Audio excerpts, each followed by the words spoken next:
평강의 왕 대림절 두 번째 이 제목으로 같이 함께 말씀을 나누기를 원합니다. 드디어 12월이 되었습니다. 여러분 12월이 되면 무엇이 생각난다 그랬습니까? 성탄절이 생각이 나죠. 성탄절 하면 누구가 생각이 납니까? 예수님이 생각이 납니다. 12월은 한 해를 마무리하는 달입니다. 그리고 새해를 준비하는 그러한 달이죠. 그래서 이 12월은 그 어느 때보다 설레는 그러한 한 달입니다. 여러분 설레세요? 설렌다고 해주세요. 네, 설렌다고 하면 설렙니다. 네, 아유 또 12월이 됐네. 김장해야지. 아이고 또 정산해야지. 아이고 빚 갚아야지. 아유 골치 아파. 그러면 여러분 12월이 진통입니다. 진통. 그러나 여러분 12월을 우리가 잘 보내면 새해를 우리가 기쁨으로 맞이할 수 있는 줄로 믿습니다. 제가 요즘에 참 감사를 늘 고백합니다. 그래서 우리 교육자들과 감사 노트를 늘 이렇게 해서 인터넷으로 올립니다. SNS에 올리는데요. 제가 감사할 게 너무 많은 거예요. 제가 물을 딱 틀잖아요. 그 따뜻한 물이 나오는 거예요. 와, 너무 감사한 거예요. 예. 그 다음에 또 화장실 가서 이렇게 수납장을 딱 열잖아요. 세상에 수건이 깨끗하게 정리된 수건이 차곡하게 착 있는 거예요. 야, 얼마나 감사한지요. 휴지가 안 떨어져요. 휴지가. 예. 우리 여기 어르신들 옛날 휴지 없어서 얼마나 고생했습니까? 그죠? 누런 종이로 그냥 이렇게 하고 그러지 않았어요. 여러분 우리나라가 얼마나 감사해요. 예, 살아가는 게 얼마나 감사해요. 여러분 표정 보니까 저보다 감사가 10배는 넘치는 것 같아요. 네, 감사하면 건강해집니다. 감사하면 복이 임합니다. 감사하시기를 바랍니다. 그래서 이 12월에 우리가 정말 감사할 일이 많습니다. 무엇보다도 성탄절이 있어서 참 가슴이 설레는 것 같아요. 우리는 지금 이 대림절 기간을 보내고 있습니다. 대림절은 뭐라 그랬나요? 대림절. 예? 대림동에 있는 절이라 그랬나요? 예, 그렇습니다. 주님의 임재를 기다리는 기간. 이게 바로 대림절입니다. 한번 따라서 볼까요? 대림절은 주님의 임재를 사모하는 절기다. 그렇습니다. 그래서 이 대림절을 우리가 어떻게 보내느냐에 따라서 12월이 행복해지기도 하고 또 그냥 몸이 건조하게 지나갈 수도 있는 것이죠. 이 대림절 기간에 우리가 이 초를 이렇게 앞에다가 놨어요. 그래서 초가 다 색깔이 다르죠. 보라색, 연보라색, 분홍색, 그리고 흰색의 초가 있습니다. 다 의미가 다 있다고 했습니다. 그죠? 예, 보라색은 기다림입니다. 연보라색은 회개와 평화입니다. 분홍색은 나눔과 사랑입니다. 흰색은 이제 예수 그리스도와 만나는 것이죠.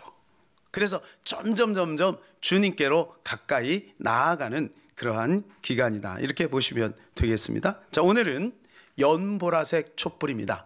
연보라색 촛불은 무슨 의미가 있다 그랬어요? 예, 평화, 회개와 평화입니다. 여러분, 이 성탄절 아침에 가장 먼저 예수님이 이 땅에 오신 것을 알게 된 사람들이 있습니다. 그게 누군지 여러분 아십니까?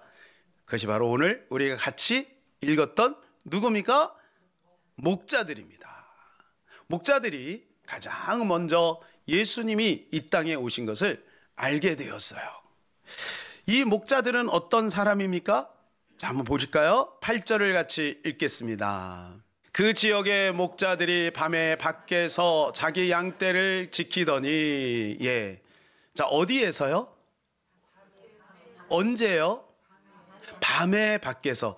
여러분, 밤에 밖에 있어 보셨어요? 지금은요, 밤에 밖에 있어도 갈 데가 많죠. 카페도 가고, 그러죠? 거기는요, 밤에 밖에 나가면 그냥 황량한 들판입니다. 황량한 들판이 있어요.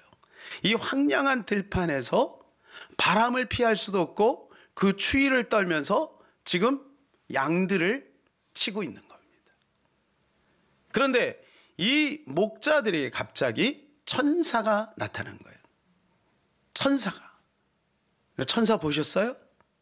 천사가 나타나니까 얼마나 그 주변이 환하게 밝아졌겠습니까? 그리고 천사의 음성을 들은 거예요. 예수가 나셨다. 얼른 가서 그 예수께 경배를 드려라. 그 얘기를 들은 겁니다. 그리고 목자들이 그곳에 이제 달려가요. 그래서 렘브란트라고 하는 유명한 이 화가가 이렇게 그림을 그렸어요. 어두운 밤에 캄캄한 이 새벽에 지금 목자들이 한 아기를 보고 옹기종기 모여서 그 아기를 보고 기뻐하는 거예요. 놀래는 거예요. 왜냐하면 그가 메시아라는 소식을 들었거든요. 좀 여기 분위기를 한번 보시기를 바랍니다. 여기는 지금 어디입니까? 호텔입니까? 어디입니까? 왕궁입니까? 마구간입니다. 마구간 여러분 얼마나 냄새가 납니까? 그리고 마구간은 얼마나 춥습니까? 근데 거기에 지금 그 말 구유, 말이 먹는 그 말 그릇에 한 아기가 누워 있어요. 그게 뭐가 뭐 대단한 일이에요. 딱 봐도 가난뱅이, 여간이 들어갈 것이 없는 거예요. 그래서 이 말 구유에서 어쩔 수 없이 아기를 태어나게 한 거예요. 여러분 같으면 여러분의 자녀를 그렇게 출산하겠습니까? 지금은 여러분 얼마나 좋은 데서 출산해요, 그죠? 그냥 산후조리원 뭐 가면 아주 너무 잘 돼 있어요. 호텔식으로 돼 있어요. 그냥 간호사들도 얼마 때를 맞춰갖고 우유 먹여주고 막 다 하죠. 예. 그런데 지금 이 예수님은 이 말 구유에서 태어났어요. 그런데 지금 밖에 그 밤에 밖에 외롭게 있던 목자들에게 이 소식이 알려진 거예요. 여러분 분위기 나오시죠? 여러분 이 분위기를 왜 하나님이 연출했을까요? 여기 태어난 아기는 누구인가요? 그분은 만왕의 왕이 되시는 분입니다. 온 우주의 주인 되시는 분이세요. 그런데 그분이 지금 이 땅에 태어나시는데 왕궁에 태어나지도 않고 좋은 곳에 태어나지도 않고 그분은 지금 이렇게 누추한 곳에 태어났어요. 뿐만 아니라 가장 먼저 이 소식을 알게 된 사람들은 그 당시에 종교 지도자도 아닙니다. 왕궁에 있던 사람도 아닙니다. 귀족들도 아닙니다. 그들은 천한 목자들인 것입니다. 여기에서 우리에게 주는 메시지가 있어요. 예수님이 이 땅에 오시면 앞으로 어떤 일이 벌어지는지에 대해서 미리 우리에게 말씀해 주고 있는 겁니다. 예수님이 오셔서 얼마나 많은 소외당하고 사람들이 천시하는 그러한 사람들, 장녀, 그리고 거지, 그리고 사람들이 멸시하는 또 누굽니까? 세리들, 이러한 사람들을 예수님은 가까이 하면서 그들과 함께 지내요. 예수님의 제자들은 어떤 사람들이에요? 무식한 어부들이에요. 그런데 만왕의 왕 되신 그분이 그들과 함께 하고 있는 겁니다. 이걸 지금 오늘 본문에서 말씀을 해주고 있는 겁니다. 자, 목자들은 얼떨결에 이 소식을 들었어요. 그때 예수님 곁에 다가갈 때 그들의 몸에서는 풀 냄새가 나고요. 그리고 땀 냄새가 나고요. 그리고 먼지 냄새가 풀풀 날 거예요. 그리고 너무 급하게 와서 아기 예수님께 뭐 드릴 만한 선물조차 하나도 없어요. 빈손으로 왔어요. 그러나 그들은 아기 예수님께 경배하며 기뻐하고 있는 것입니다. 여러분 이것이 하나님의 방법이에요. 어떤 사람은 그렇게 얘기하는 사람이 있어요. 나는 왜 이렇게 힘든지 몰라.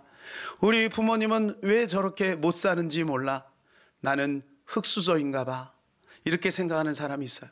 그러나 여러분 그것을 기뻐하시기를 바랍니다.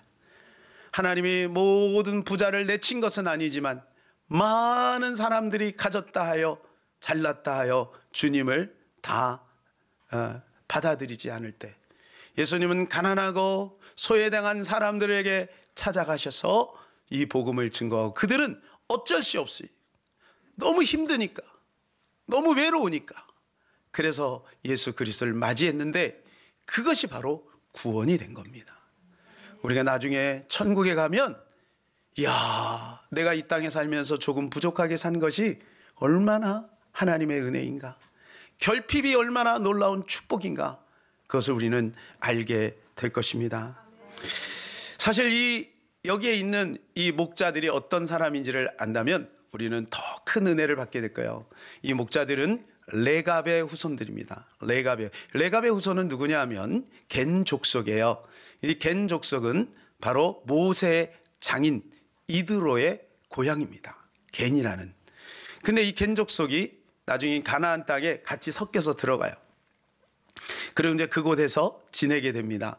그러니까 이스라엘 민족 속에 포함이 된 그러한 족속이라고 볼 수가 있어요. 그런데 이 겐 족속에 대한 유명한 일화가 있습니다. 에레미야 시대에 하나님께서 어느 날 에레미야를 부릅니다. 그리고 에레미야에게 명령합니다. 저 레갑 후손들을 다 모아. 그래서 성전 뒤뜰에 한 방에 다 모아놨어요. 그리고 하나님이 이상한 명령을 해요. 그들에게 포도주를 주어라. 그리고 포도주를 권합니다. 그러면 그 중에 몇 명은 포도주를 마셔야 되는데 어쩌면 그렇게 동일하게 포도주를 다 거부해요. 그러면서 하는 말이, 우리는 우리 조상 요나답의 명령에 의해서 포도주를 입에 담지 않습니다. 대지 않습니다. 그리고 우리는 집을 짓지 않고 지금까지 텐트 생활을 했습니다. 왜 그렇게 했을까요? 요나답이 그들에게 명령한 거예요. 너희들에게 진정한 삶의 방향을 제시한 거예요. 그게 뭐냐 하면 앞으로 너희들은 집도 짓지 말고 텐트 생활하면서 그날을 기억하라. 그때 당시에 그날은 언제냐 하면 이스라엘 백성들이 앞으로 70년 포로 생활을 하게 되고 나중에 70년 만에 돌아올 그날을 지금 염두하고 이야기한 거예요. 요나답이 그렇게 명령을 하니까 그들은 오늘 예레미야가 명령하는 포도주를 마시지 않습니다. 그러면서 하나님께서 말씀하시는 거예요. 야, 봐라. 예레미야야, 봐라. 저 레갑 후손들, 저 요나답의 후손들은 저렇게 자기 조상들의 말을 따라서 신실하게 그것을 지키고 있지 않냐. 그런데 나의 백성들을 봐라. 전병을 뒤집듯이, 부침개를 말하는 거예요. 부침개를 뒤집듯이 이리 뒤집히고 저리 뒤집히고 이랬다가 저랬다가 하는 모습을 좀 봐라. 주님이 너무 안타까워 하시는 거죠. 그러면서 그 레갑 후손들에게 이렇게 말씀합니다. 내가 레갑 후손들을 통해서 나의 영광을 나타낼 것이고 그들은 내 곁에 영원히 머물게 될 것이다. 이렇게 말씀하셨어요. 그러고 나서 오늘 이 땅에 2000년 전에 아기 예수님이 오시는데 가장 먼저 이 기쁜 소식을 누구에게 알리냐면 이 목자들에게 알렸는데 이 목자가 바로 레갑의 후손들인 것입니다. 여러분 놀라셔야 돼요. 수천 년을 기다리게 한 거예요. 수천 년을 기다려서 그 예수 그리스도를 맞이하게 된 이 목자들은 얼마나 놀라운 감격을 받았겠습니까? 이들은 역사 속에서 하나님 나라의 건설에 중요한 일들을 했습니다. 다윗이 피난살이를 할 때 도와준 사람들이 누구냐? 겐족속이에요. 느헤미야가 이제 다시 귀환해서 포로 귀환해서 돌아와가지고 성벽을 재건할 때 이 성벽 재건하는 일을 적극적으로 도와준 사람들이 겐족속인 것입니다. 그러니까 역사 속에서 하나님의 나라를 이루어 나가는데 얼마나 큰 공을 들였는지 모릅니다. 하나님께서 그들을 사랑한 거죠. 여러분, 그래서 대림절이 중요한 거예요. 우리가 이제 며칠 있으면 예수님이 오십니다. 이 며칠만이라도 예수 그리스도를 맞이하기 위하여 우리의 마음을 새롭게 하시기를 축복합니다. 그래서 그 예수 그리스도를 맞이하는 순간 우리는 그 아기 예수님이 얼마나 우리 가정에 큰 축복이요 영광인지를 알게 된다는 것이죠. 그런데 이 예수님이 이렇게 오시기 전에 천사들이 그들에게 탁 나타나서 하는 노래가 있어요. 그 노래가 바로 14절입니다. 같이 한번 읽어볼까요? 지극히 높은 곳에서는 하나님께 영광이요 땅에서는 하나님이 기뻐하시는 사람들 중에 평화로다 하니라. 지극히 높은 곳에서는 하나님께 영광이요, 땅에서는 하나님이 기뻐하시는 사람들 중에 평화로다. 천사가 이렇게 노래하는 거야. 이 소식을 목자들이 들은 겁니다. 사랑하는 여러분, 이게 무슨 말일까요? 지극히 높은 곳에서는 왜 영광일까요? 예수님이 이 땅에 오시는 것이 하늘에서는 영광인 거예요. 그래서 예수님이 이렇게 말씀하세요. 내가 아직 영광을 보지 아니하였다. 이게 무슨 말이에요? 십자가를 두고 말한 겁니다. 주님이 이 땅에 죽으러 오셔서 우리의 인류를 살리기 위하여 십자가를 통하여 구원의 길을 여신 것, 이것이 바로 하나님께 영광이 되는 거예요. 우리에게 영광은 무엇입니까? 사랑하는 여러분, 여러분에게 영광은 무엇입니까? 우리 자식들이 서울대 들어가는 것입니까?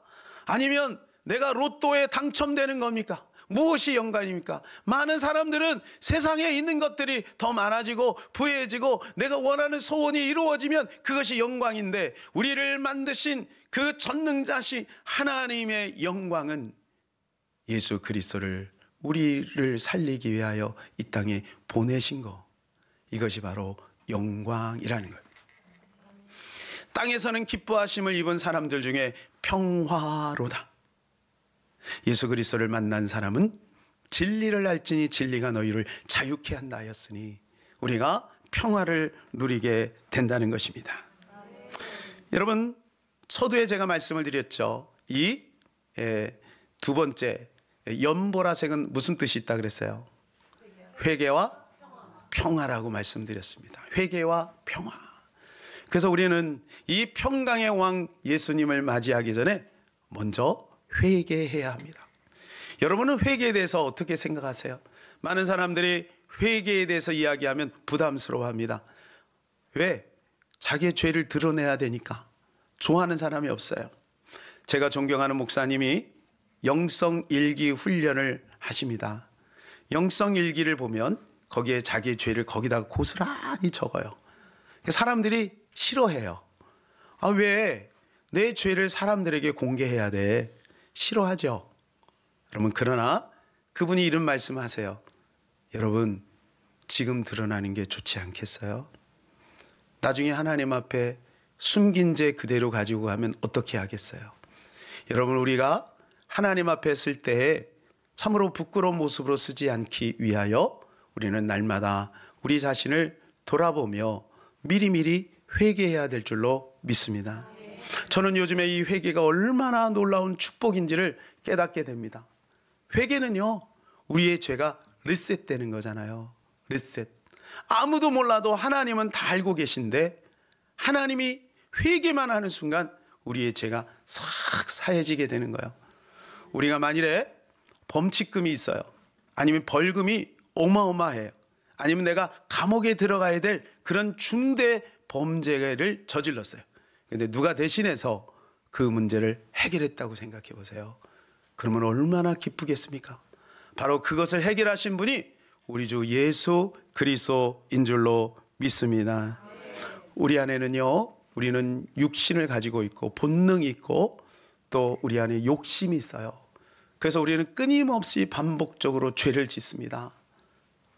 또 그런 것이 없다 할지라도 신앙생활 열심히 하는 사람이 범하기 쉬운 죄가 있어요. 그건 뭐냐면 남을 정죄하고 판단하고 교만한 죄예요. 저는 이것 때문에 너무 괴로울 때가 많아요. 그래서 하나님 앞에 회개할 때가 참 많습니다. 그때마다 주께서 저를 용서하시고 새롭게 하시는 것을 많이 경험합니다. 여러분, 예수님이 공생애를 시작하기 전에 먼저 예수님의 길을 선포한 분이 있어요. 그분이 누구냐 하면 세례 요한입니다. 그런데 이 세례 요한이 가장 먼저 외친 메시지가 무엇입니까? 회개하라, 천국이 가까이 왔느니라. 예수님도 공생애를 시작하기 전에 가장 먼저 말씀하신 게 회개하라, 천국이 가까이 왔느니라 라고 말씀하셨습니다. 그리고 제자들이 마가다락방에서 이제 성령을 충만히 받고 나니까 그 제자들을 부러워하던 많은 사람들이 쫓아와서 이야기를 합니다. 어떻게 해야 우리도 성령을 받을 수 있겠습니까? 그랬더니 제자들이 이렇게 얘기했어요. 회개하여 성령을 선물로 받으시오. 우리나라 초대교회도 여러분 회개 운동이 일어날 때 부흥의 역사가 나타난 줄로 믿습니다. 한 목사님이 한 자매님하고 신앙 상담을 했습니다. 이 자매님이 인생에 많은 굴곡이 있었는지 너무나도 막 눈물을 흘리는 거예요. 그리고 하나님 앞에 죄송한 것도 있고, 한창 울다가 이제 또 막 이야기를 하다 보니까 자기가 눈물을 흘리면서 화장이 지워졌잖아요. 그러니까 이게 부끄러우니까 콤팩트를 꺼내가지고 얼른 화장을 다시 이렇게 덮었어요. 또 얘기하다 보니까 또 눈물이 막 쏟아지는 거예요. 그리고 또 눈물자국 때문에 화장이 또 지워졌어요. 또 얼른 또 콤팩트를 해서 목사님 죄송해요 잠깐만요 그러면서 이렇게 또 화장을 고쳐요. 울고 고치고 울고 고치고 마지막에는 목사님과 상담을 다 끝난 다음에는 이제 해답을 얻었는지 기쁨으로 얼굴을 이쁘게 고치고 밖으로 나가는 뒷모습을 보면서 목사님이 박수를 쳤어요. 야, 이거다. 이게 회개의 능력이다. 우리 인생길에 죄 없는 사람이 누가 있겠어요? 끊임없이 반복적으로 우리는 죄를 짓잖아요. 그때 이 아가씨가 울고 고치고 울고 고치는 것처럼 회개는 그러한 거예요. 끊임없이 반복적으로 짓는 죄지만 부끄럽지만 우리가 하나님 앞에 반복적으로 회개해야 될 줄로 믿습니다. 그런데 만일 우리가 그 회개하지 않고 그것을 그냥 가지고 있으면 어떻게 되겠어요? 우리 마음이 굳어지는 거예요. 우리 마음이 굳어져요. 그때부터는 회개가 되질 않습니다. 우리 마음의 가죽처럼 그렇게 굳어져 버리면 회개가 점점 힘들어져요. 그러니까 사랑하는 여러분, 날마다 하나님 앞에 믿음으로 회개하는 저와 여러분 되시기를 주님의 이름으로 축복합니다.